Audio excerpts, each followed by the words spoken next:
We watched Robots. Robots. Oh, that's the one with Ewan McGregor and Robin Williams. Mm-hmm. Yeah. Well, yeah. I haven't seen that since I think I was a kid. That movie's freaking hilarious. I don't remember. I can't remember that well. I don't remember liking it, but I was very happy to watch it again as an adult. Yeah. Yeah, I really enjoyed it. Does that have like a good amount of adult humor in it? Actually. Oh yeah. Yeah. I remember Robin Williams' robot being really kind of like next level out of it. He was like Batty from. Oh, hey, let me do this. From Fern Gully. Yeah, Batty. Yeah, my name is Batty. No, yeah, was he okay? I don't know. Their level of cuckoo is kind of that way. Yeah, it was kind of like that. It was good though. Yeah, I would recommend it again. I thought that would be funnier. Then what? This is Tommy. This is Jacob. This is Tommy and Jacob's mixtape.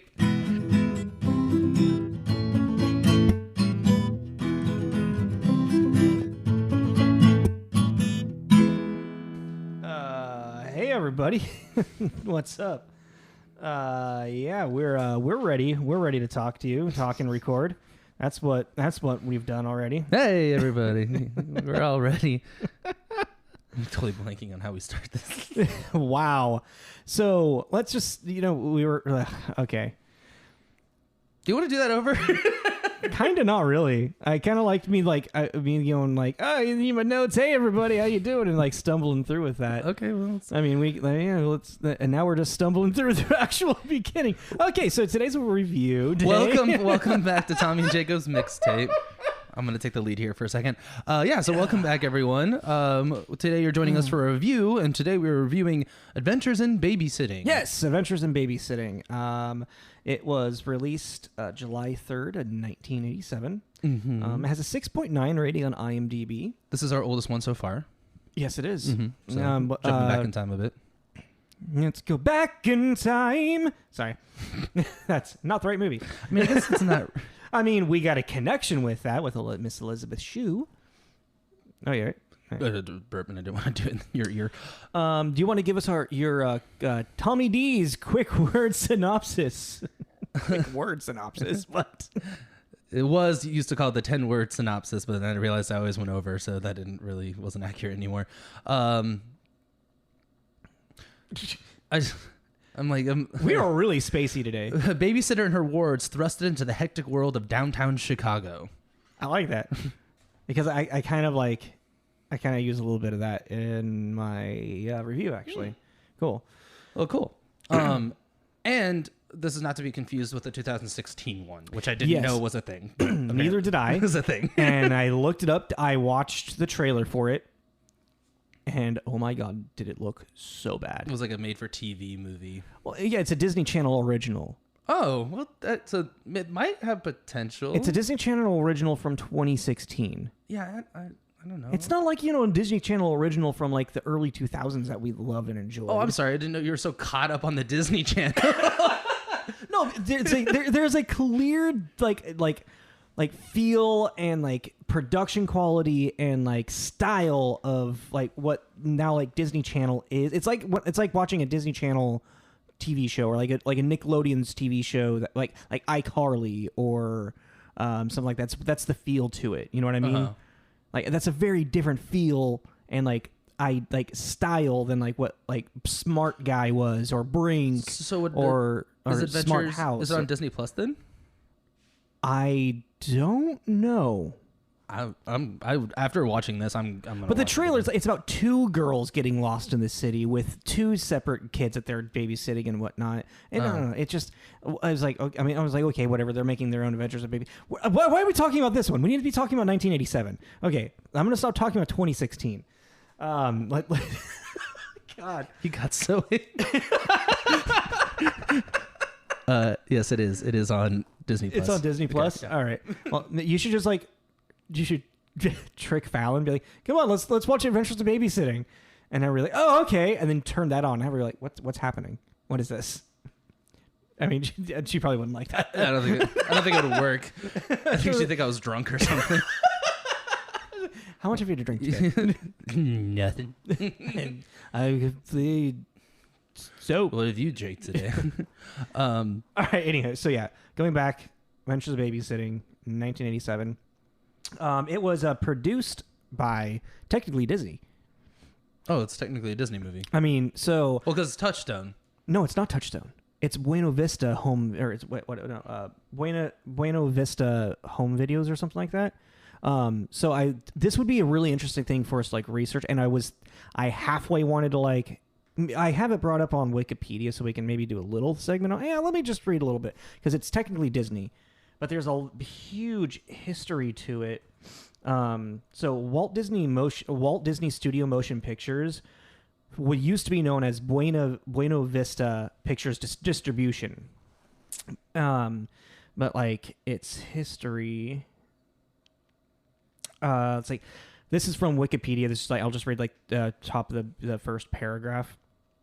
A dispute over the distribution of Disney's first full-length movie, The Living Desert, in the True Life Adventure series of live-action documentary featurettes in 1953 led to Walt Disney and his older brother Roy O. Disney to form its wholly owned subsidiary, the Buena Vista Film Distribution Company, Incorporated, BVDC, to handle North American distribution of their own products, because RKO refused to distribute the film. The name Buena Vista came from the street in Burbank, California, where Disney Studios was located and remains to this day. Buena Vista's first release was the Academy Award-winning live-action feature, The Living Desert, on November 10th, 1993, along with Toot, Whistle, Plunk and Boom. Buena Vista's first animated release... Plunk and Boom was Buena Vista's first animated release. But yeah. I don't know, then it keeps going. But, like, there's an interesting history here that I think would be fun to, like, dive into, like, maybe, like, in a further episode.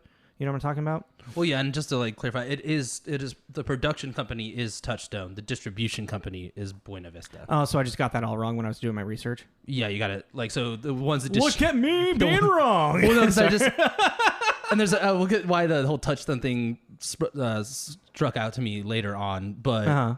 I saw the Touchstone thing and I was like, oh, and then once you said the Disney, I was like, I forgot. Totally didn't even think about paying attention at the beginning of the movie. Because we had this conversation actually recorded about how Touchstone and got absorbed by. I immediately went to Buena Vista, the distribution company, because I've started watching the trailers of these movies before I even watch them.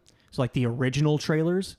Oh, coming this summer. Yeah, exactly. Especially in the 80s, like in this a babysitter can't catch a break. Just like really cheesy, especially in the 80s. Elisabeth Shue is the babysitter. But it's like Elisabeth Shue in Adventures in Babysitting. I have watched the trailers if it's something I haven't seen. I don't want to watch a trailer of something I have seen because I don't want to remember it too much. I just want to see what the trailer has to offer, like portrayed. You know, and also like I think it'd be really cool later down the line for us to do a fun like trailer comparison. I think we kind of talked about this, do like trailer comparisons from like the 70s to the 80s to the 90s to the 2000s to the 2010s. Oh yeah, because of their own like fingerprint on each decade. Yeah, exactly. You know? Like some like trailers from the 60s and 70s were long and gave a lot of the plot away, and like I don't understand how people just didn't like really. Well, why do I need to watch the movie right now? I just saw it in 3 minutes. Yeah, that's true.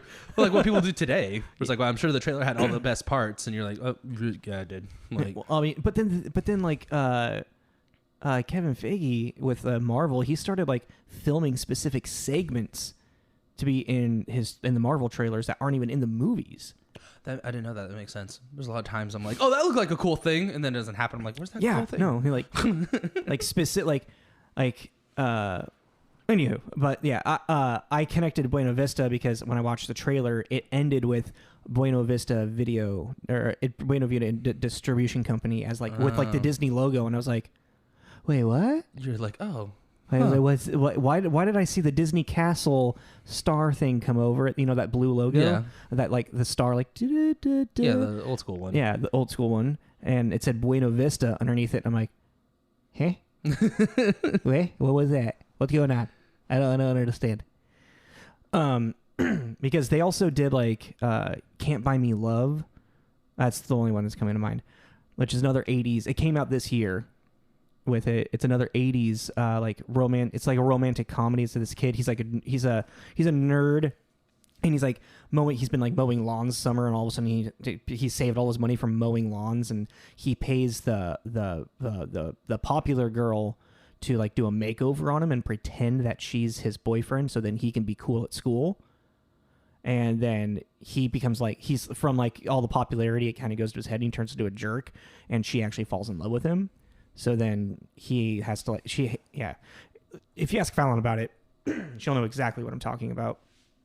Because like even like the lead, I recognize the lead kid. Yeah, he was kind of like a big thing in the 80s. Also, fucking Keith Coogan in this. We'll get to that, but big guy from the 80s that I don't even fucking remember.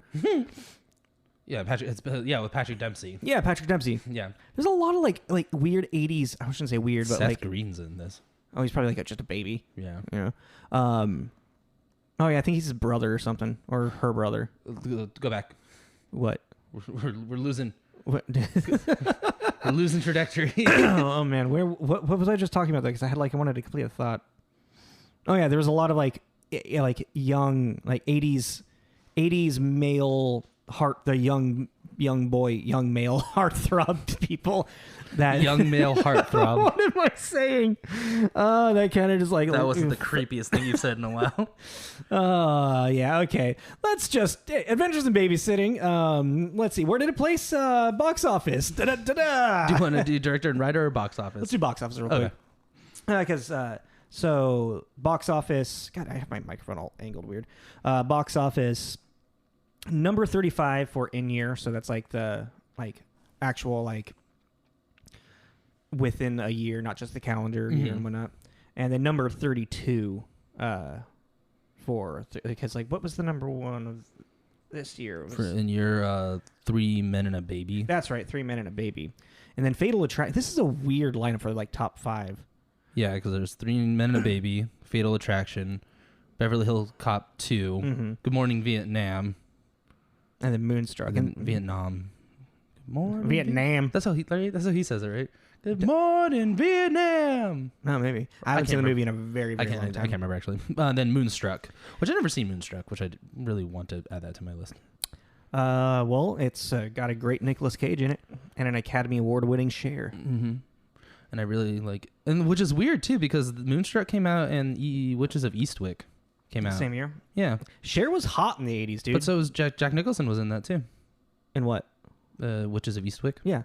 So? Oh, wait. And then Moonstruck? You said he was in Moonstruck. No, I said Nicolas Cage. Oh, I said Nicolas Cage. Yeah, Nicolas Cage. I totally heard Jack Nicholson. I just think I had Jack Nicholson. Wow, yeah. Because of Witches of Eastwick. No, Nicolas Cage. I'm a cat. I'm a sexy cat. I'm a sexy cat. Yeah, Nicolas Cage and Cher. I mean, they pretty much they're the driving force of the movie. Well, it's what's kind of crazy. I know this it came down to the 30s, but it's had a $4 million budget and it left with a grand total of $34 million. For Adventures? Yeah. Which Yeah. I was like, wow, for a teenage comedy. Yeah, well, you made some money on it. You know? But it's also the movie is quite an adventure, and I could see it was probably a lot of it was probably seen a lot in the theaters with for kids and whatnot, Yeah. This is also the year that Eddie Murphy's Raw came out. Yeah, which actually I thought Raw came out a lot earlier. I did too. I was really surprised by that. Because I thought Raw came out and then he did Beverly Hills Cop, and then he did you know what I mean? Yeah, I thought Raw kind of I thought this was very, very. I mean, this is still young. Yeah, but I thought it was even younger. Yeah, I was really surprised by that.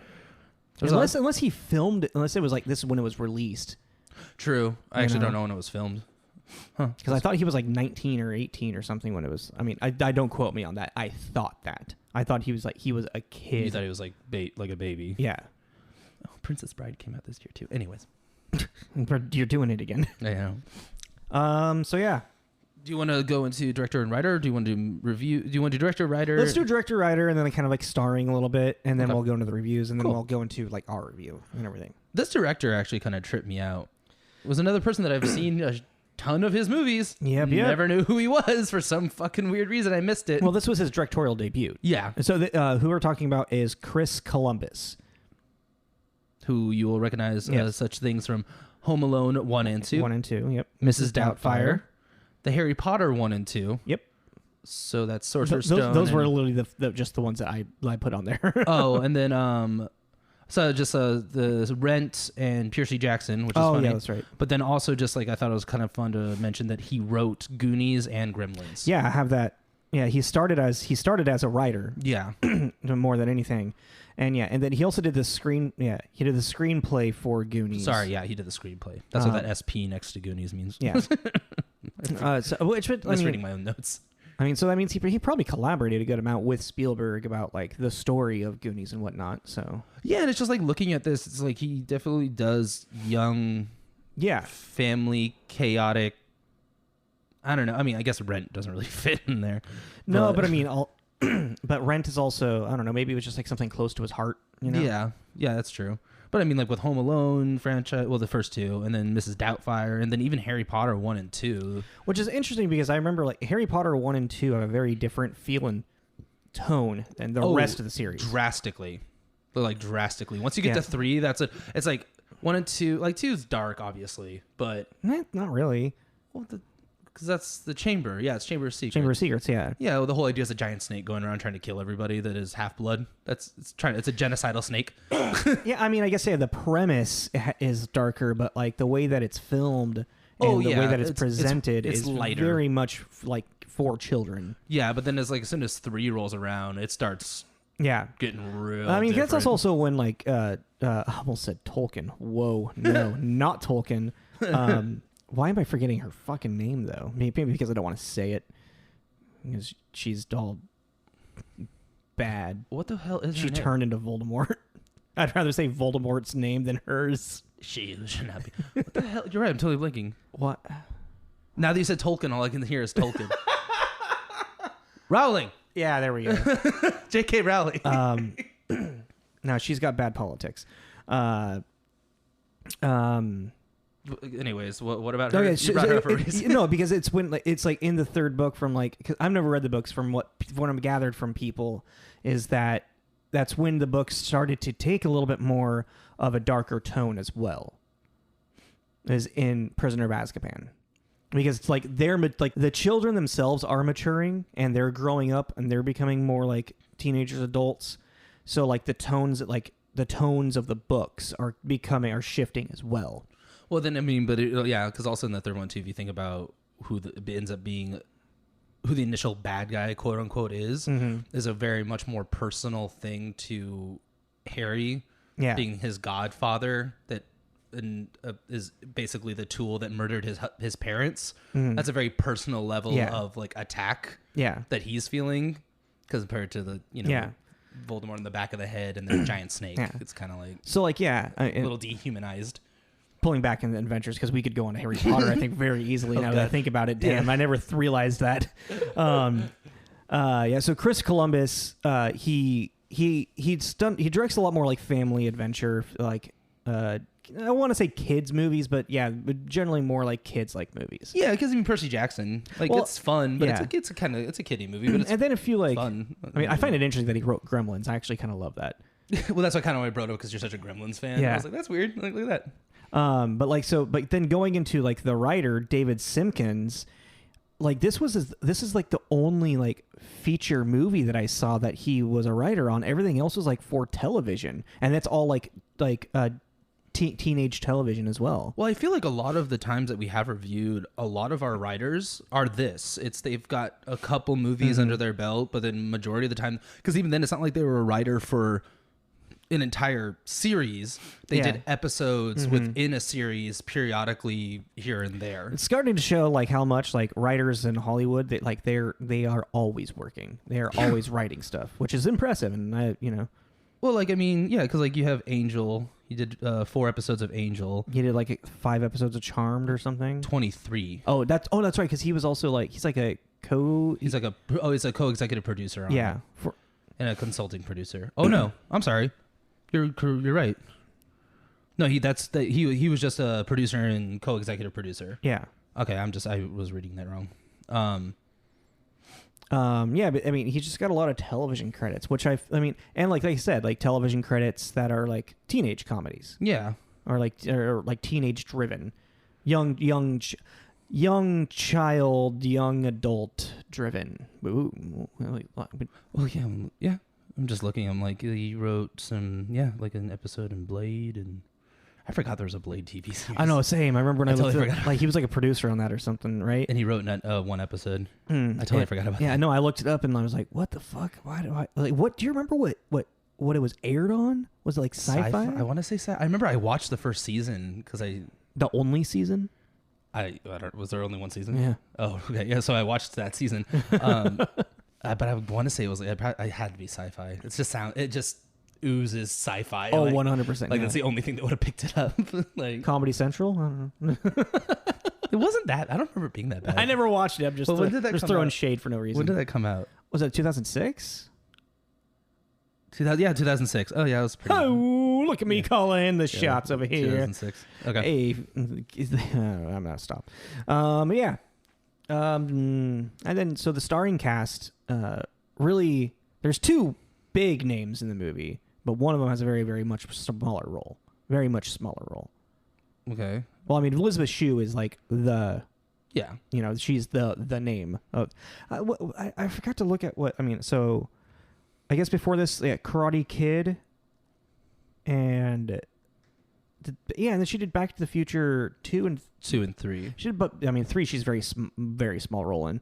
But Back to the Future 2. This came out around this? Was this the same year, or is this what year did Back to the Future 2 come out? I thought, 89. So yeah, this is before Back to the Future 2. Yeah, this is before.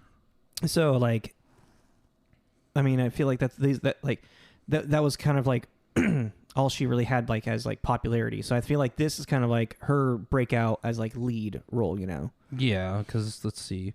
Well, because it was Karate Kid, and then Adventures in Babysitting. Oh, Cocktail. How did you not remember from? You love that. I've never seen Cocktail, so I totally forgot about that. I also forgot she's in Hollow Man. Totally forgot about that. Oh yeah, she's Kevin Bacon's. I know. Yeah. I don't know what it is, but I forget that she's in that. I mean, I put down like probably the biggest ones that people would remember from. How did I forget Cocktail? I Yeah, love Cocktail. I wrote down like the biggest ones that I think people would recognize her from is Karate Kid, Back to the Future 2, and The Boys for the most recent thing. And I feel maybe The Boys is a little more like for us because but I mean she has 59 acting credits, so like she's been in a lot of stuff. What is happening? She's also what with her? Are you? I forgot she was in The Boys. Are you serious? What is she's like? She's the sheriff in Lake Placid too. I've never seen that. Oh, okay. I don't like big monster shit. I figured you would like Lake Placid. I don't know. It's because it's like a big crocodile. I don't know. I just don't care. Do you like Anaconda? No. What about what's the one? The first Jaws is like the only one. I'm trying to remember the one where the sharks, Deep Blue Sea. No, with Jessica Cool J. Alba. No, I'm thinking Into the Blue. Oh yeah, no, not that. No. Okay. Well, anyway, Elisabeth Shue. Yeah, you're completely forgetting everything. Hamlet. She's in Hamlet too. She plays herself in Hamlet too. I know. What is happening? These are like movies I really like. Totally forgetting. It's like her role in Hamlet too is hilarious. She's herself. She plays herself. She plays herself as like, she gave up acting and went into what she wanted to do. Her entire life was being a nurse. Yeah. Wow. Okay, I think you need to get off her IMDb because this is gonna go on forever. Yeah, okay, I'm done. I feel like a total dick. So like the next really big like now big star, who has a really small role in it is Vincent D'Onofrio. Is that how you pronounce his name? I mean that's how it's spelled. D'Onofrio. I thought it was just Vincent D'Onofrio. D'Onofrio? D'Onofrio. I mean, there's no N after the I in his name. Is this gonna be like a what's his name? Yeah, Vincent. Okay, D'Onofrio. It's like how it is spelled out. Yeah, I know, but I don't know. Is this gonna be like what's his name that we always fuck up? John Leguizamo. Leguizamo. Whoa! What? Pull that back a little bit there, buddy. But I mean, he's got a really small role in it, but like he's like, because he's really young. He's very young. He's very young. He doesn't look any different though. No, he doesn't. Not at all. Him and Elisabeth Shue don't really. They got to that age and then they just kind of stopped. They look pretty much exactly the same. Good genes, man. Yeah, Good for genes. real. I mean, I think Vincent, he's definitely gotten like broader, like he's becoming more of a bigger guy. He's like he's a bigger guy, but it's like his face is. Yeah, you can definitely tell it's Vincent. Yeah. Because I mean, he's obviously Kingpin and Daredevil, and then he's in the Cell. He's the alien in Men in Black. Yep, the first one. Edgar. Edgar, your skin is hanging off your bones. Oh yeah. Is that better? That's actually one of my favorite roles of his. It's so good. His physicality is great. He's really he's horrifying in that. And then so the three main kids in it, like Maya Bruton, who plays young girl Sarah. I didn't really notice anything that that popped out for her. I think this was kind of like her big role. I mean, she did some television. It looks like later on. What was her? What name again? Maya Bruton. Oh, yeah. I mean, she's in Back to the Future, which is funny. Oh, yeah, that's right. But Elisabeth Shue wasn't in this one. She's in Back to the Future 1. Yeah, who does she play in that one? She's Marty's aunt, but young, the little girl. When he yeah. goes back to his mom's parents' house. When he goes back in time. It was really funny for me to try and figure that out too. I was sitting there, I was like, she's a child, but he's at Marty's mom's parents' house. Daughter. Just remember, Marty tried to have sex with his mom. That's all you got to remember. No, Marty's mom tried to have sex with him. Whatever. Potato. His mom got hot. But yeah, I just thought that was kind of a funny little she's in Back to the Future, but just not the one with Elisabeth Shue. And then Keith Coogan, who plays Brad, who he's also in like Toy Soldiers. I'm drawing a blank. Don't Tell Mom. Oh yeah, Don't Tell Mom, Babysitter's Dead. That's the only thing I really recognize him from. Yeah. But then I looked at pictures of him older now. He does not look like the same kid. Really? I thought the same thing for a second, and then I kind of really looked at him and I was like, I totally see that. I think I would have to see him older, like acting, like more than just like still images. Oh, like a mannerism maybe kind of thing. Yeah, because I was like, wow, this guy is aged. Like he looked it. Wow, I was just surprised. I don't want to say he aged badly or anything like that. Just he looks different. He looks different. He doesn't. Especially on the other end of Elizabeth Shue, who doesn't look any different. I think even Anthony Rapp, who's the next one I put on it, who's Daryl, the friend. I mean, his I feel like the biggest thing that he would have been in, people might recognize, is Rent. Which, hey, funny. Chris Columbus directed, yeah. Anthony Rapp, I mean, he definitely does look alike. He just looks like he just matured, Well, because even his voice in this movie, he sounds like a 30-year-old when he was talking. Yeah, kind of. I don't know. There's something about his voice. I was like, I've never seen a child that sounds like this guy does. I mean, Anthony Rapp's voice still just sounds like that as well. So, okay. I mean, maybe he just his vocal cords settled at a very young age. I mean, I did see that he was in A Beautiful Mind, but I couldn't remember who he was. I haven't seen that movie in such a long time. Yeah, that's kind of a blur, and also because there's a lot that happens in that movie. There's a lot that happens in that movie, so it's kind of all just like a whirlwind in my head. Yeah. It's like, oh, okay. And then I mean, do you have any other starring actors? Bradley Whitford. Oh yeah, I guess he does have a little bit more of a bigger role than I was putting in my mind. Well, it's just that you'd recognize him. Oh yeah. Yeah, what you would recognize him from? I think most recent that off the top of my head is Get Out. He's the father in Get Out. Yeah, he's the girlfriend's dad. He plays Jake Peralta's dad in Brooklyn Nine-Nine. Still haven't watched that. Andy Samberg's dad in it. He's Andy Samberg's dad. That weirdly works. It works so well. That works. And Bradley Whitford, right? Mm-hmm. Yeah. I know him a lot more from seeing him in comedies. He's done a handful of comedies, and his comedic timing is he's very dry and very direct with his comedic delivery, and he's really good. He's really, really good with it. When I like him, when I think of him, I really liked him in Happy Gilmore. Was that it? No. Billy Madison. I don't remember him in Billy Madison. He's the dick in it, trying to take over the company. Is he? Yeah, he's the one trying to. Is he the one that does the trivia or the? Yeah, he does the whole. Oh, really? Yeah, he's the one that does it. He's he's really easy to hate in that, but he did it really well. Yeah, no, he's really funny. He's also got one of those faces where you want to like him, and then you're like, oh, but he's a sleazy. Yeah, he's sleazy. Yeah. There's something about him. But yeah, I remember him in that. He was really funny. What is that line in Billy Madison where it's like, everyone in here just became dumber from listening to what you just said. Oh yeah. Or I always think of he goes up to the bad guy and he's like, "Oh look, you're pregnant. Oh, feel that kicking. He's gonna be a soccer player." Like, I don't know why that's the line that always sticks out to me in Billy. I always think of the like he keeps seeing the penguin like, "Oh, I see what's going on here. Oh, I You see. and the penguin are getting it on." Oh, I see. I see what's going on. All right, let's stop for the Adam Sandler. Oh, and then also Penelope Ann Miller. She stood out to me mainly because I really just recognized her. Is she Brenda? Yeah. I didn't recognize her at all. From The Artist, which you haven't seen, if I remember correctly. I have not. She was in The Artist, Carlito's Way. I think The Artist is kind of the most recent big thing. Oh, The Shadow. Oh. Oh, yeah, in The Shadow. There was something else that I mean, it's probably a good thing I didn't recognize her because I did not like her character. Fallon pointed out something that she was in. Oh, yeah, okay. She's Joyce in Kindergarten Cop. She's the mom on the run with her kid from the evil baby daddy. Okay. Or I guess her husband. Yeah, I think they're married. It's not a tumor. What is your father? What does he do? That's a good one. Okay, anyways. What do we do now? Reviews? Yes. Oh, man.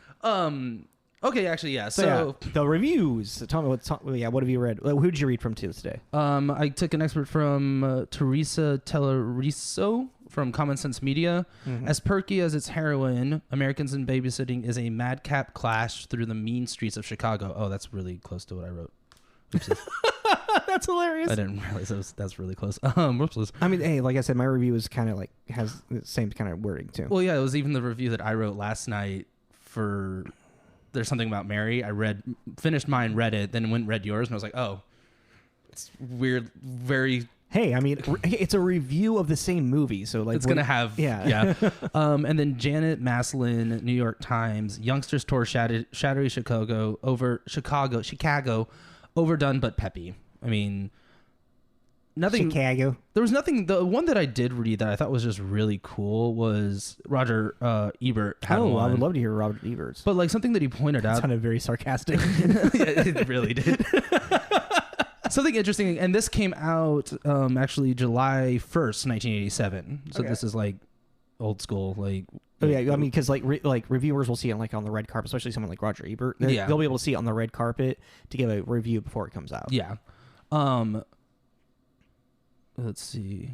Where is it? There's just one. I got A little snippet. Yeah, that I thought was okay. Here, someday when they write the history of movies in the 1980s, maybe they will be able to explain why Chicago somehow inherited the crown of teenager movie capital of the world. In the golden days of the beach party movies, all teenagers lived in California or sometimes New York City, or in some strange backlot version of Middle America. Nobody ever lived in Chicago, certainly not teenagers. But today, you could put together a list of 25 major films about teenagers from Chicago or Chicago suburbs, from Damien, Omen 2 to Breakfast Club, 16 Candles to Risky Business to Ferris Bueller's Day Off. Where's Ferris Bueller? And so basically, I never realized that until I read. I was like, oh shit, yeah. In the 80s, everybody was in Chicago, which I. Where's John Hughes from? Oh.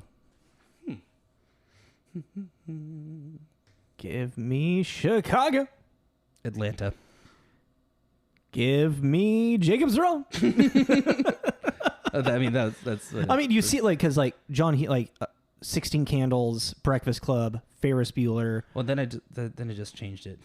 Wait, wait, hold on. Before we get to Lansing, Michigan, at 13, his family moved to the suburbs of Chicago! At 13. So, And then he went to University of Arizona where he dropped out. Yeah. And then went to advertising, yada, yada, yada, and then the rest is history. So at 13, the beginning of his teenage years, basically, he grew up in Chicago. So maybe you just figure it out. Yeah. So I mean, the reason why I asked this is like, and what I mean, why, and this is connected with Chris Columbus, is John Hughes wrote Home Alone, which was directed by Chris Columbus, and so I mean, I'm just like point like a lot of like these like teen comedies that we're talking about, John Hughes either influenced or pretty much fucking wrote.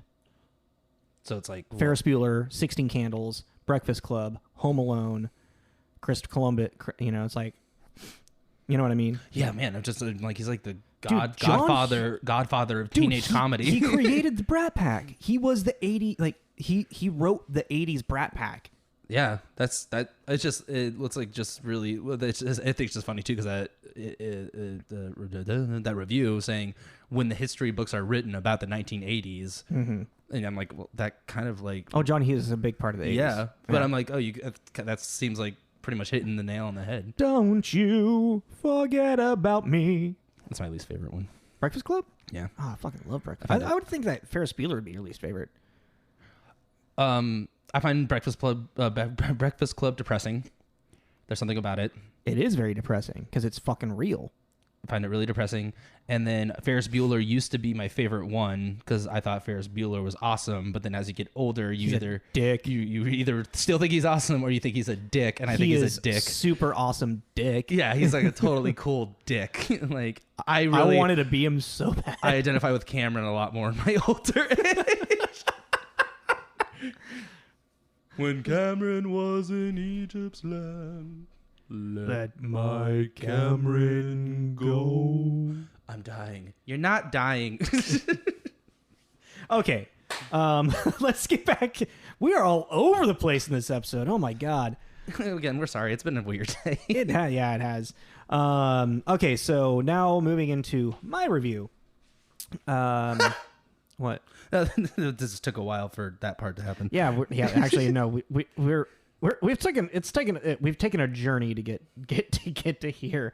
Okay, so with the many little adventures and events that spiral out of control in this epic tale of babysitting, you can maybe say there is one true moral to learn. Don't try to run away from home. Be unprepared, immediately regret it, and call your best friend to bail you out. Fucking Brenda.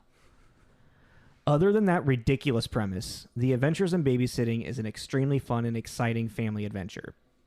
Following Chris, Sarah, Brad, and Daryl, the night goes from a quick drive to the city to save stupid friend Brenda into a series of unexpected events, plunging them into the heart of the city nightlife of Chicago.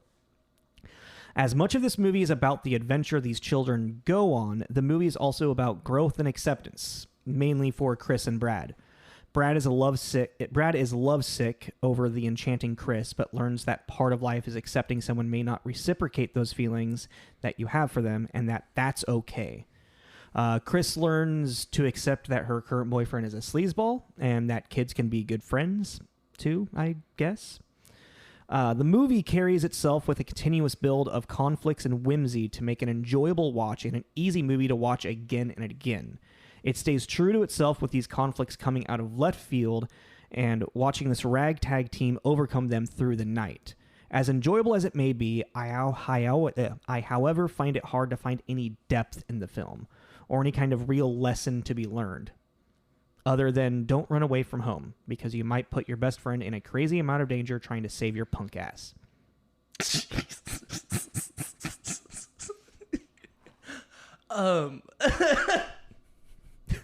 I had a hard time trying to write one for this one. I don't think I've ever heard you say the phrase punk ass before. Just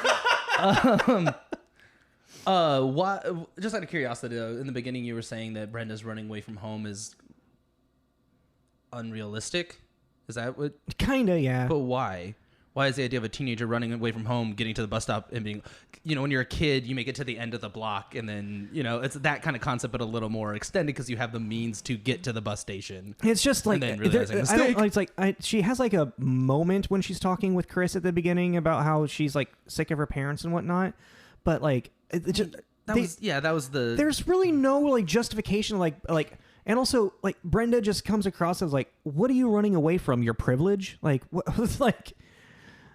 it just seems, I don't like the character of Brenda. I don't feel like there's any justification or reason why for her to run away from home other than being a spoiled brat because her parents maybe said, like, no, you can't stay up past 9.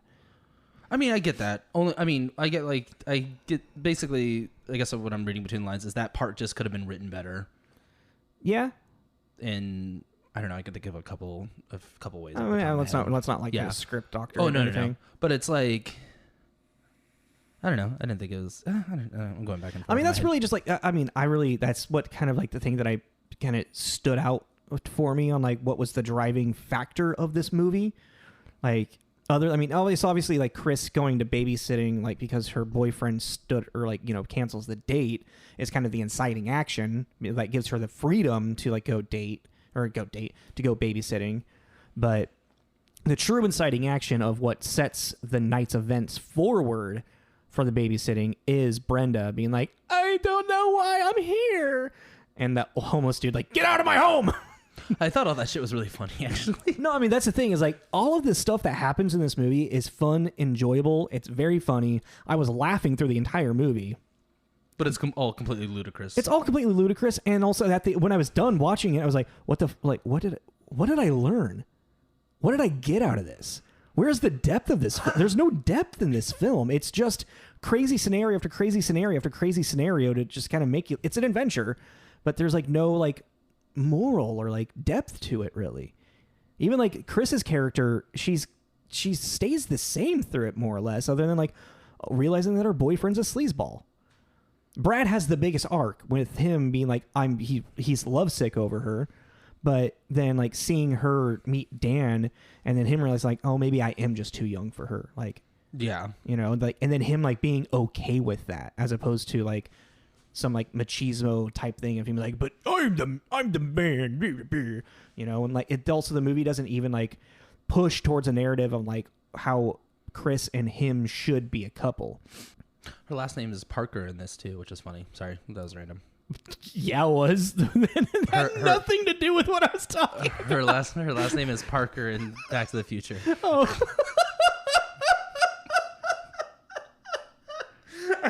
I just do this like whole in-depth like review, and you're just like, her last name is Parker.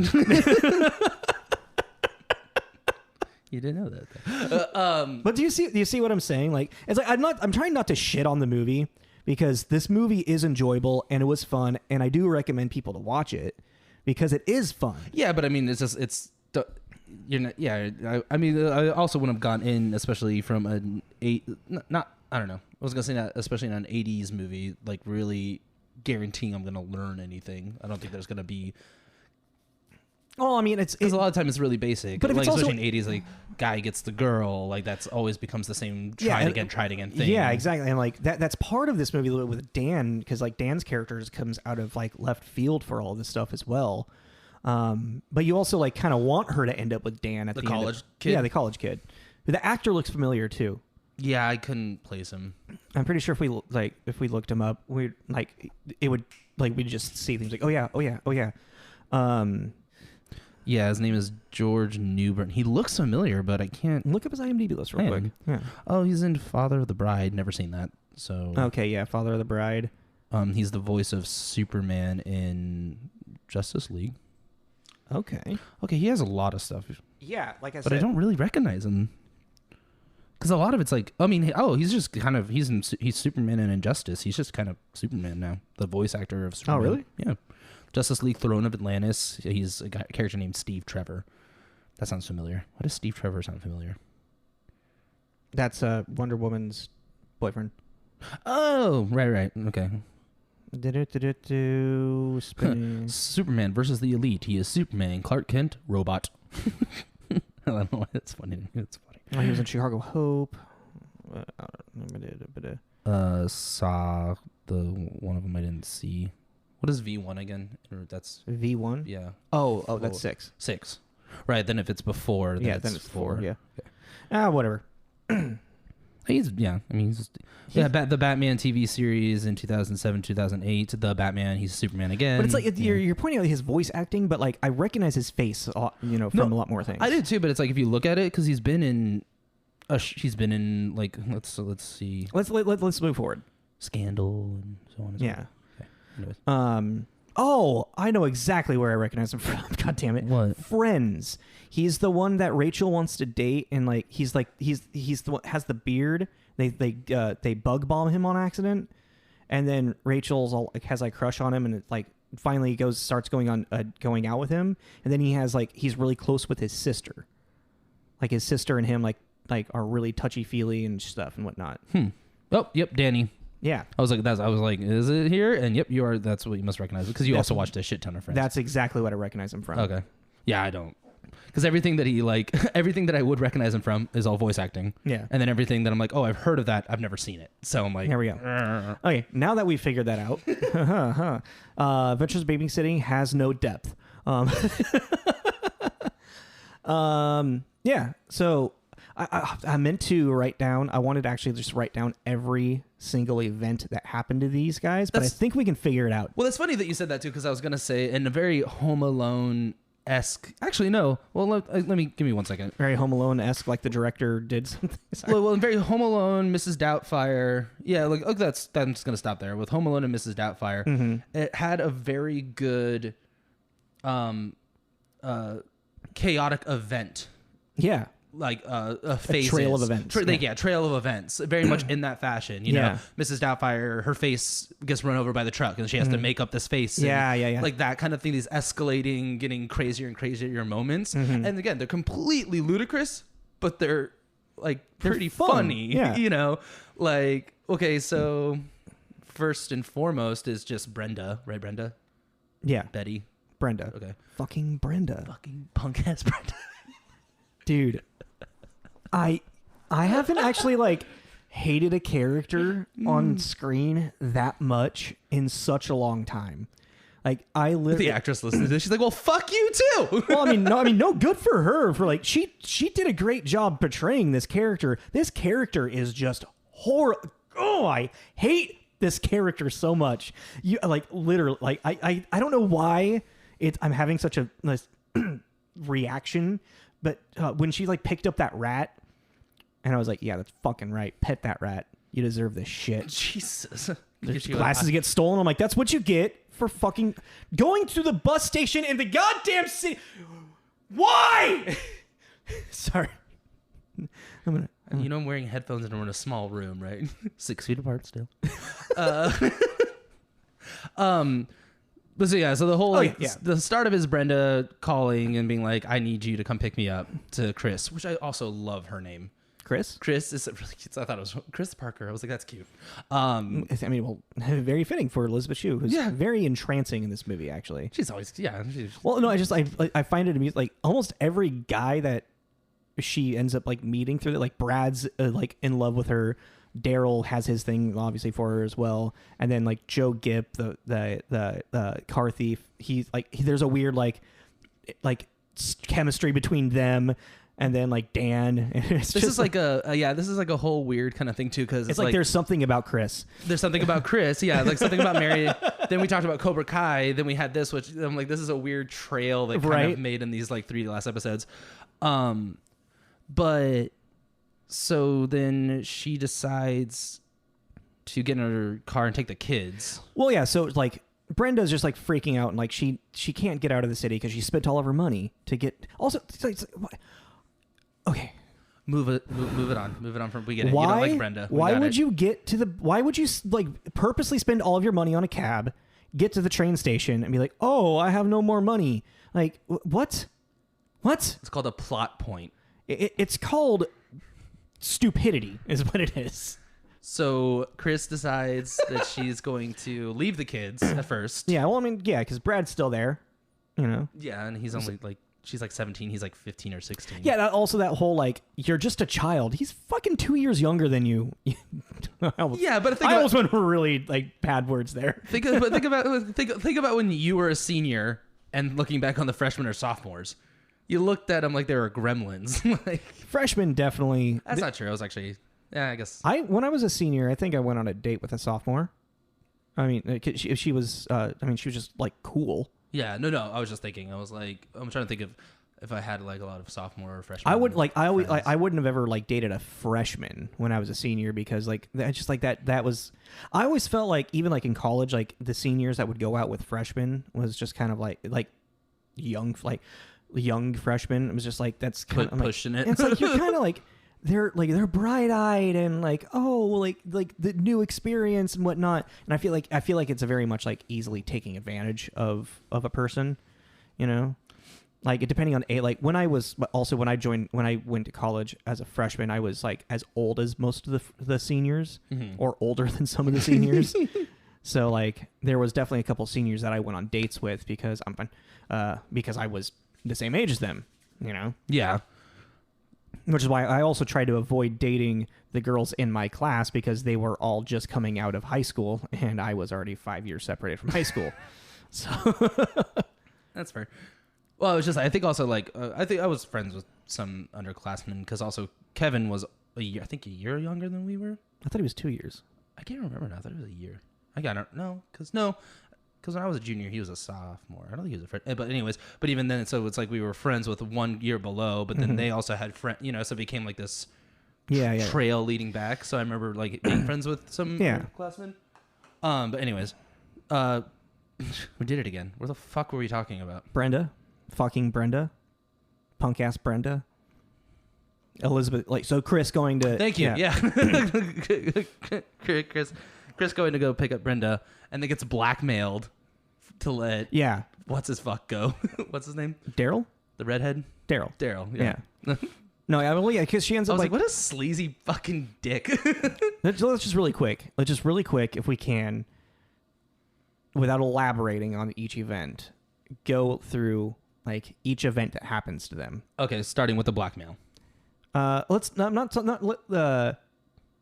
feel like the Brenda and the blackmailing thing, that's just kind of like cutesy, grouping it together. Okay. Because I feel like the key event after all of this that incites all of the craziness is the tire blowing out on the freeway. Okay. And which is also like, I feel like it's a very there's no rhyme or reason why it blows out. It just happens. Which happens. I'm fine with. That happens. Yeah, I mean, it totally happens, and I find amusing. It's like I feel like the writers for this, or the writer, what he was thinking is like, okay, so if you're in this situation, what is worst case scenario that could happen, or like what is one of the worst case scenario that could happen, and then write that. That's how I feel like this entire movie was written. Yeah. It's like, okay, if you're on the freeway, what's worst case scenario? Okay, car wreck and you die. Let's not do that. It's a movie. That's actually, I was thinking, tire blows out and your car flips over. Like, that's the worst case scenario. Yeah. So, like, without, like, killing anybody off and ending the movie. Roll credits. Worst case scenario would be, your tire just blows out on you for no fucking reason. Also, I do want to point out really quick, the amusing Playboy throughout this entire movie. And also, I didn't research in it. I'm pretty sure Elisabeth Shue actually did do that pose for... She did. It did? It was her? Yeah, and she hated it. I'm pretty sure she did. I mean, she wasn't... No, it's like, we found like an interview. Oh, cool. I mean, she wasn't actually nude in the pictures, though. She just didn't... She was like 22 and was like, I don't really want to fucking do this. Because I was like, the reason we kind of went down this rabbit hole, because, to explain it really quick, is that the kind of tried and kind of old joke throughout the movie is that she looks like Miss like March in this Playboy. Yeah, she's the centerfold.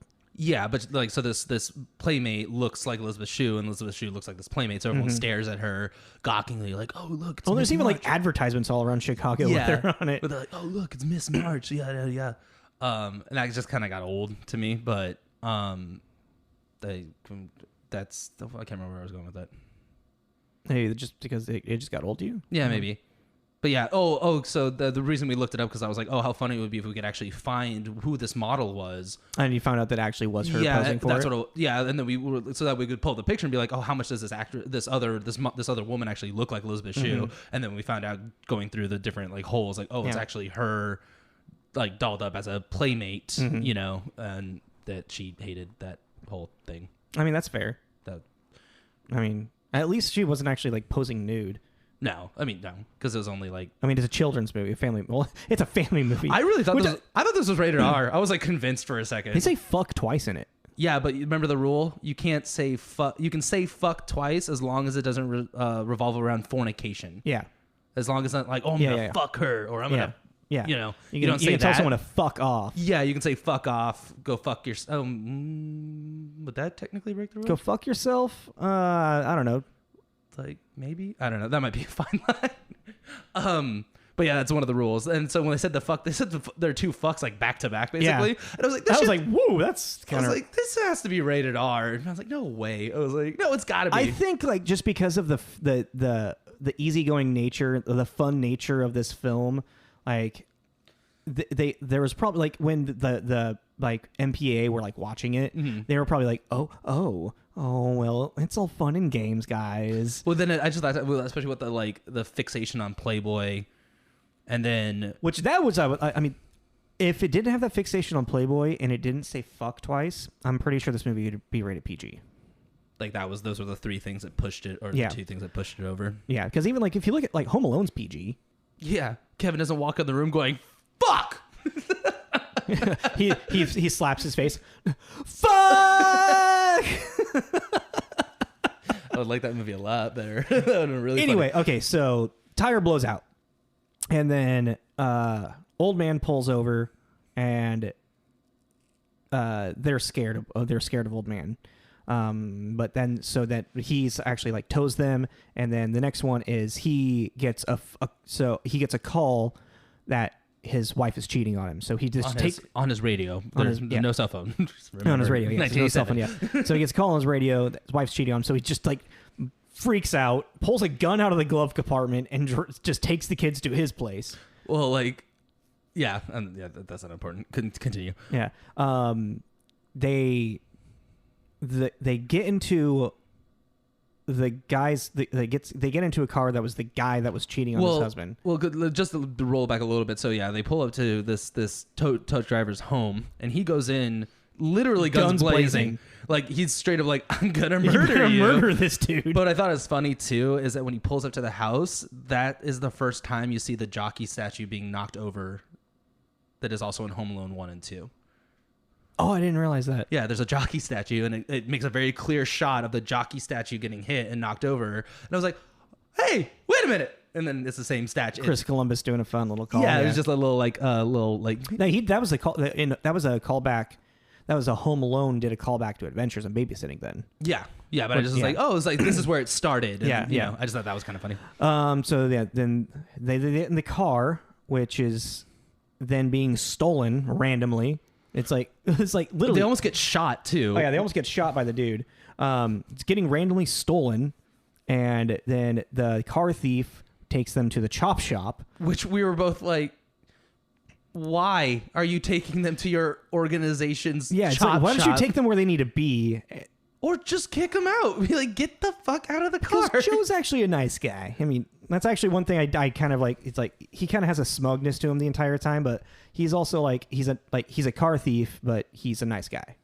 Yeah. He's like, these kids are just in trouble. Like I'll help them out, but also, hello McFly, don't take him to the fucking chop shop that your boss crime syndicate is at. You know, he even gets knocked in the face for doing that. Yeah, exactly. Because they have the same reaction. They're like, "What the hell are you doing?" Yeah, which was funny. And then now the kids are being held hostage at the chop shop. Like basically, like we'll figure out what to do with you later. Kind of mentality. The kids.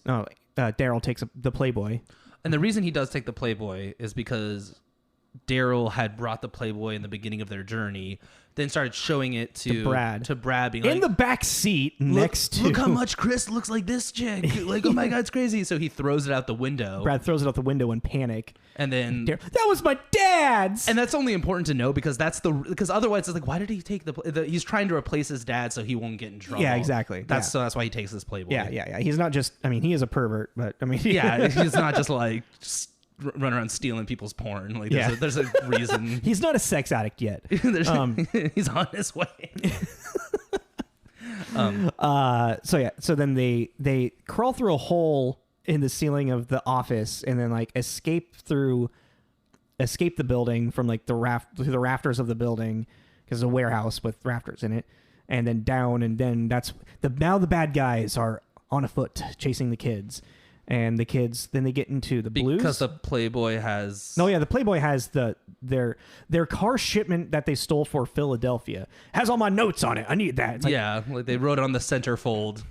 like the times and dates that could put us away for 20 years. I was like, I liked all that like dialogue because it was really like, this is why we're chasing them, everyone. Like, all right, I'm a bad guy. Hey. Yeah, it was very like, in case you're confused, let me say it really loud. So yeah, then they get then they have to sing the blues, right? Then they get into the blues club, the Silver Dollar Club, Club, yeah. And then they're like, okay, we're just gonna go. Nobody leaves without singing the blues, which I actually really enjoyed that scene. I was babysitting kids. I was like, this is stupid, but I kind of enjoy it.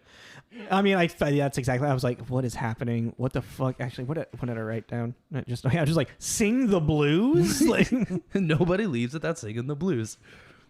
And then like they get out of there, and then of course like then the bad guys are chasing him. Then the guitar's like, boom, nobody leaves here without singing the blues. Maybe you really want to go to a blues club. Oh yeah. Okay, so then they get to a Subway. And then there's the gang just randomly. There's a West Side Story gang fight.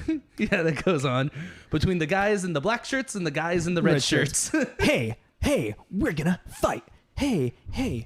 Yeah, which this is where the two fucks come in because like as the two gangs are like starting to fight, Chris is like, stop it. Yeah.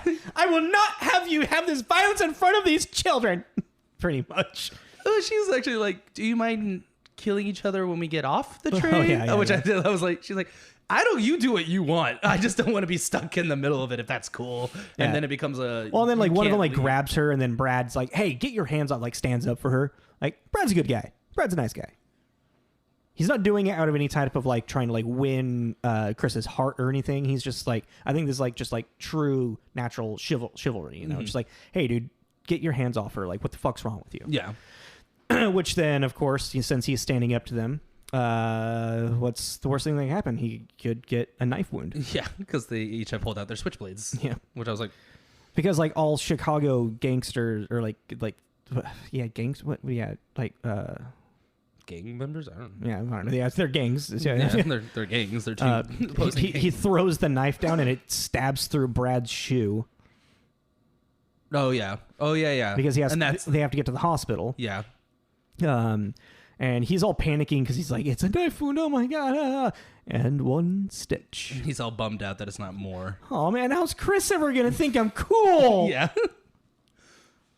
And then I like how it's like the nurse comes in and it's like, oh, that stab wound victim is dead. He passed away, and the doctor's like, oh shit. And then when the kids go like trying to find Brad, and they're like, he's like, who's your friend? They're like, he was a stab victim. He's like, oh, I have bad news. Oh, and then she does like the whole cross-eyed faint thing. Yeah, like, that's actually very Elisabeth Shue. I think she does that in this movie and Back to the Future 2, and I think she does it in maybe in a couple other movies. A weird little shoe trope. Yes, it's like, get Elisabeth Shue. She can faint really well. So there's get him all fixed up, and then is it the party? Randomly? No, yeah, they get it. Well, yeah, he comes out and they're like, yeah, he's alive. And then, yeah, I think, oh, no, then they're just kind of walking down the street.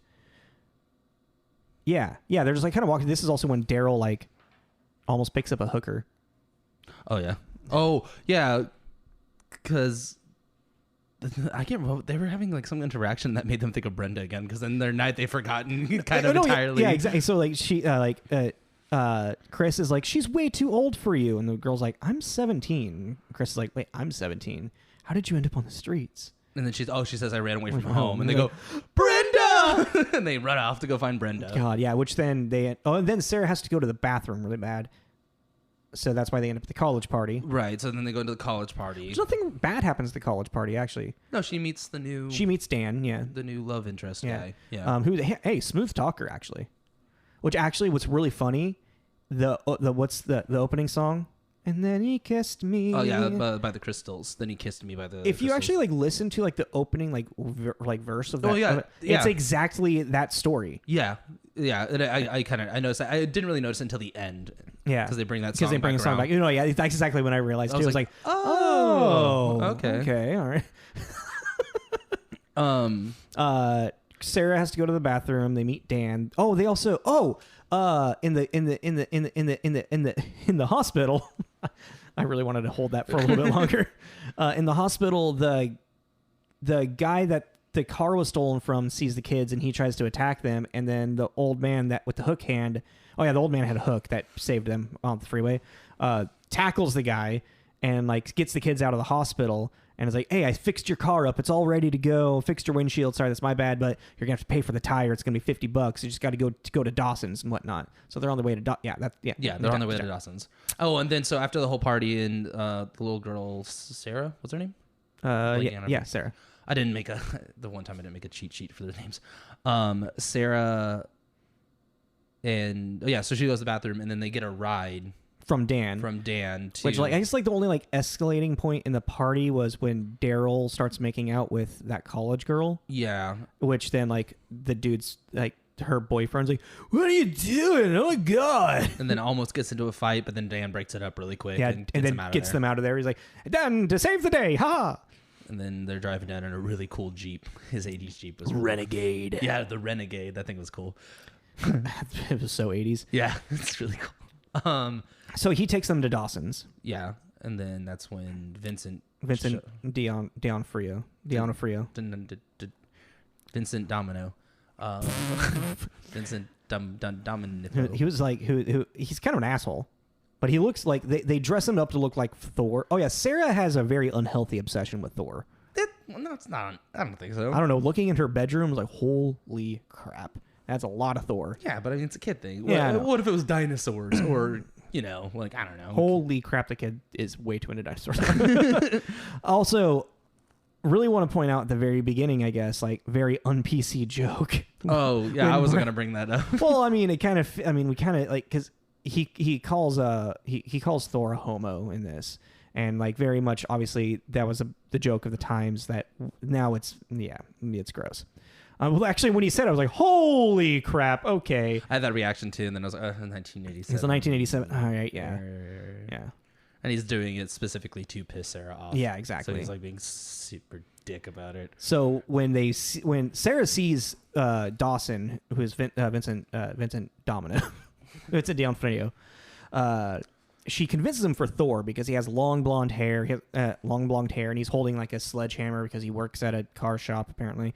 Well, he owns the mechanic shop. He's got a blue tank top tucked into jeans, biker boots, and he's wearing a red baseball cap. Yeah.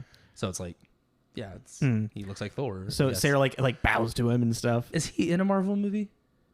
He plays Kingpin. Okay, I meant like is he part like is Daredevil like connected to the MCU? Charlie Cox just got filming for Spider-Man 3,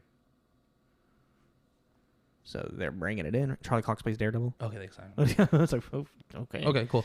All right, so they're bringing it in. I was just that's kind of okay. Anyways, yeah, that'll be a side banter episode. And they only have like $45, and he kind of has like.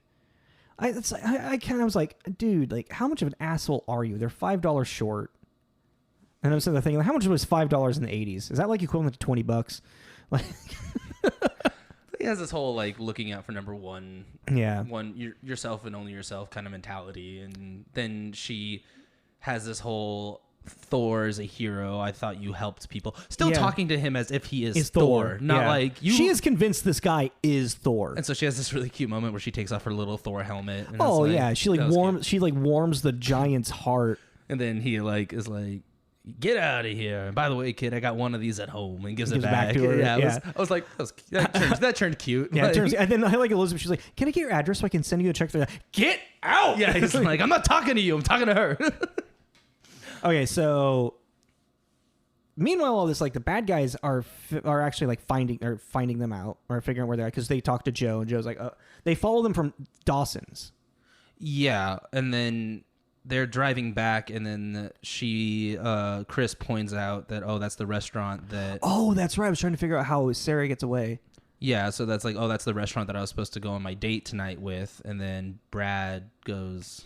Well, it looks like he went without you because he has the Camaro that's like so cool. The license plate, a red Camaro that says "so cool." Found out that was actually his car, the actor. Oh, really? That was actually his car. He was like, "Oh my god, can we put this in there?" So funny. They actually know the director probably saw probably saw that and was like, "Let's put that in there." That's your car for the movie now. So she goes in there to confront, and sure enough, he's on a date with another woman, and they have this whole conversation. Who's apparently the easy girl in school. She's so sleazy.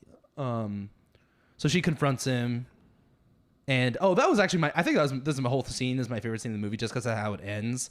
Is because Brad stands up for her. Yeah, Brad stands up for her, and then is basically he says, "I would really love to pound your face," and I was like, "Is that a different connotation today?" If someone said that to me, I wouldn't think they were trying to say they wanted to beat me up. Do you want my phone number? Yeah, like, are you asking me? Oh, what's happening? But then basically has this like I'm a better man kind of mentality. But then what's the and then Daryl's like, I'm not. I don't. He just knocks him over like onto like a stranger's table. I just liked his like comedic timing. He goes, "Fuck that!" Like no, exactly, because Daryl has nothing to prove. Yeah, he here. doesn't give a shit. He's had nothing to prove to anybody in this entire situation. And also, he's got to get back at because he also brings out that Mike is the guy's name. Oh yeah, that beat him up for touching his Camaro when he didn't touch the Camaro. Oh yeah, I forgot about that. Mm-hmm. Yeah, so that's like his revenge, basically. His one-uppets, yeah. And at this point, Sarah has disappeared because she wanted to go to the toy store. And so she's just looking at the toys. Like in the she window. Like stole some dessert from the French restaurant too. Yeah. She's like sitting there like, nom, nom, nom, nom, nom. Yeah, such a cute little kid. And that's when the bad guys see her and she runs to her parents' party because they find out that they're really close to their parents, their dad's building's business. Yeah, and I can't remember what the building. It's one of those like if you'd reckon it's a very iconic-ish building. It's like if you were to look at like the Empire State Building, it's like it. It's a huge building in Chicago skyline. I can't remember what it's called though. But yeah, so she's like, "Mom and Dad," and she runs over there to try and find them. Yeah, and that's so with Chris, Brad, and Daryl trying to find where Sarah's at. They realize that's where she would go to Mom and Dad. So then they go there, and Sarah, she's just doing her shenanigans, getting away. Like now it's like it's like a cartoon almost of like a cat and mouse. She's basically hiding in the same room that Bruce Willis hid in Die Hard. Yeah, pretty much. Basically, that's the vibe I got.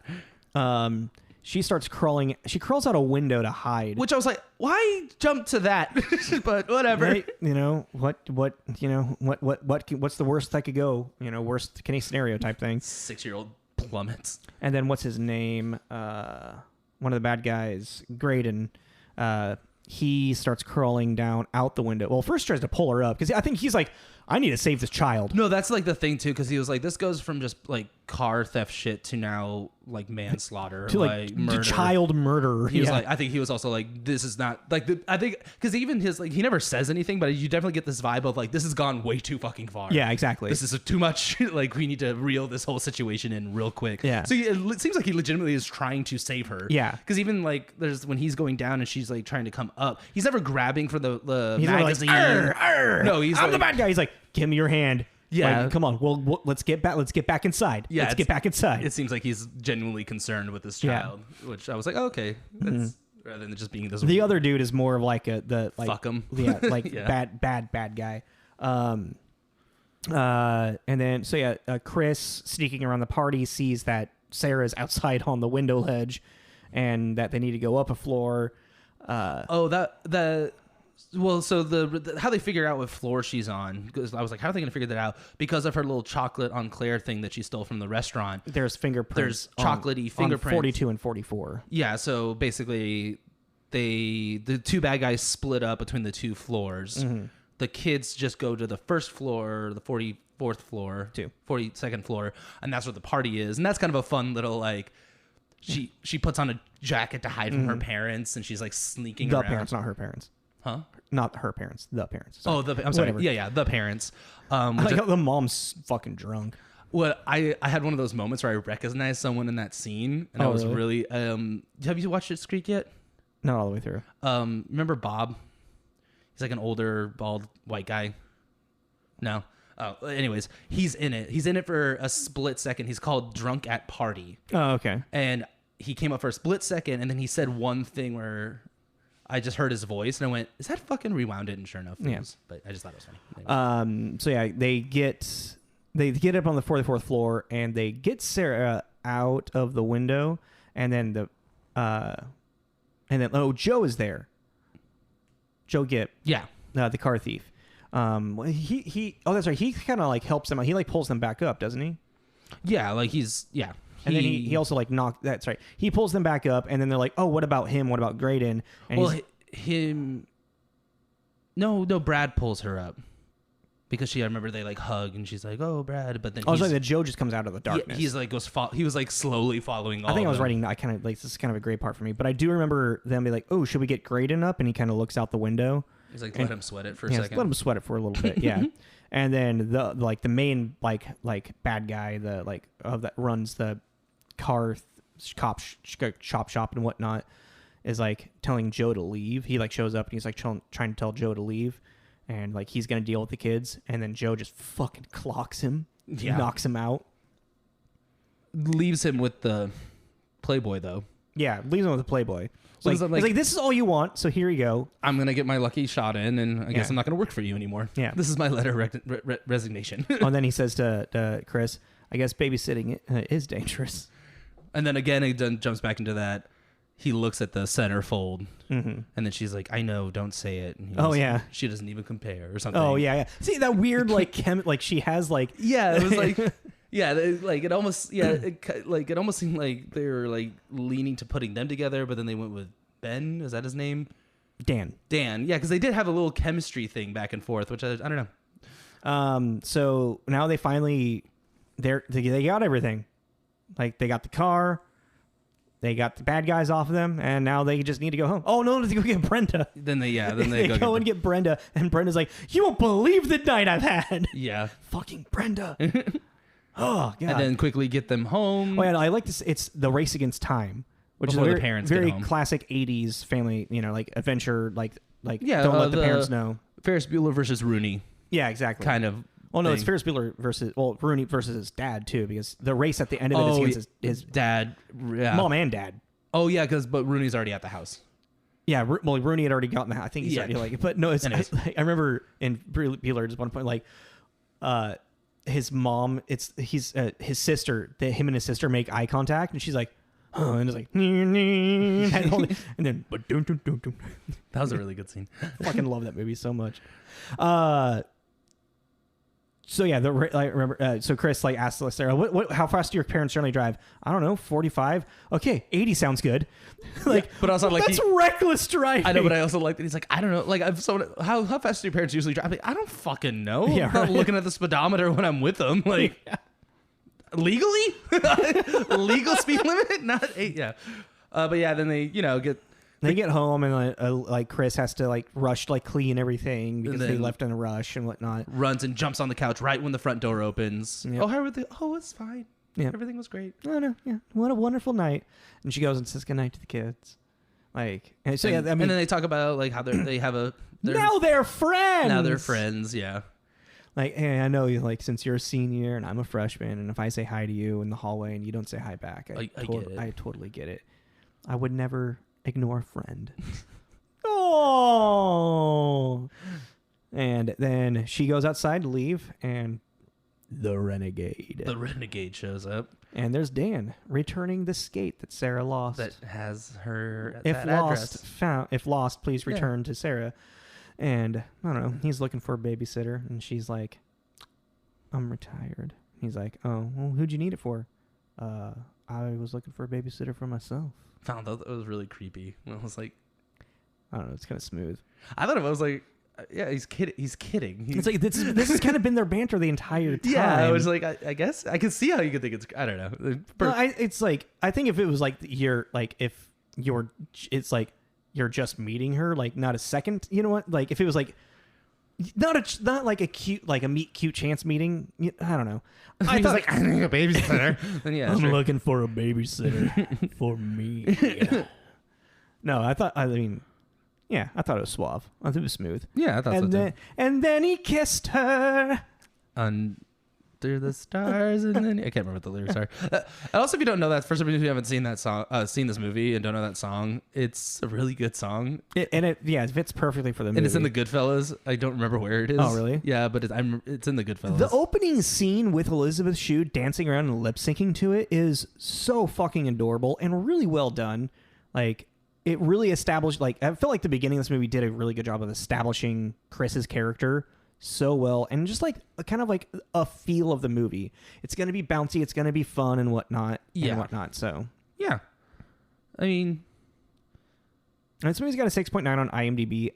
I don't know why it has it. I feel like it should be a little bit lower, but I think that's nothing. perfect. I think like nothing lower than a 6.5. I say 6. I think 6.8, 6.9. Yeah. Just right in there. I think it's good where it is. Saying that though, I probably won't watch it again for ever. Yeah, I mean, it's not one of my it's just not one of my go-to 80s. Yeah, you know, same here. But I can see why it is other people's. Yeah, I agree with that. I mean, if someone was to be like, hey, do you want to watch Adventures? Like, if tonight I went to someone's house, like, oh, we're watching Adventures of Babysitting. Like, yeah, sure, why not? I'll watch it again. Yeah. I wouldn't go out of my way to find it and put it on, but if it was, I wouldn't be like, ugh. If someone suggested it because we're finding something, like, yeah, sure, or like just for background noise, if I'm doing something, yeah, I'd be like, sure, whatever. Well, yeah, I mean, so like this gets the Tommy and Jacob thumbs up, stamp of approval. Hey, we got a thumbs up over here. Why? What the hell? I don't know. It just came. Turned into Joey. Yeah, no. Yeah, definitely. A recommended viewing for everybody. Yeah. A little raunchy. What? A little bit. I mean, I just because the Playboy thing. I don't know. I take that back. It's not raunchy at all. It definitely it doesn't have. It has an 80s feel of family, and family and like kid humor in it, which that humor very much has changed nowadays. Like nothing like that would be ever present on the fucking Disney Channel. No, well, because kids are kids can't handle that kind of stuff anymore, even though we fucking could. Well, I mean, we were tough-skinned children. Thanks for listening. Thanks for listening to our review of A Night on the Town. The alternate title. Yeah. Nice. Very nice. Nice play. I like where you went there. In certain countries, you'll find this movie called A Night on the Town. That's a joke. Yeah, that's right. Yeah. So yeah, thanks for listening. Next week, join us again for side banter. What are you calling it now? Just banter. Banter. Just a banter episode, yeah. And if you go on our website, you will be finding like little short synopsis of our reviews. Yes. Typed out and with like director and cast and stuff. Just it'll for be quick Mr. Big's Big News. Yes, and anytime, our blog posts. Yeah, and so anytime we have a new episode, you can find it on there if you're curious. If not, whatever. But we're just trying to reach out more a little bit. Trying to get a little bit more activity on the website. Mm-hmm. So yeah, please, I mean, if you're listening to us, I'm assuming you kind of maybe already did subscribe, but if not, subscribe to any of our channels or all of our channels. If you got friends, share. If you got friends, if you got friends you think would like this, please recommend us to them and share it with them. And yeah, I guess we'll talk to you guys next week. Yeah, talk to you guys next week. This is Tommy. This is Jacob. This is Tommy and Jacob's Mixtape. I don't know why I did that. Good night and good luck.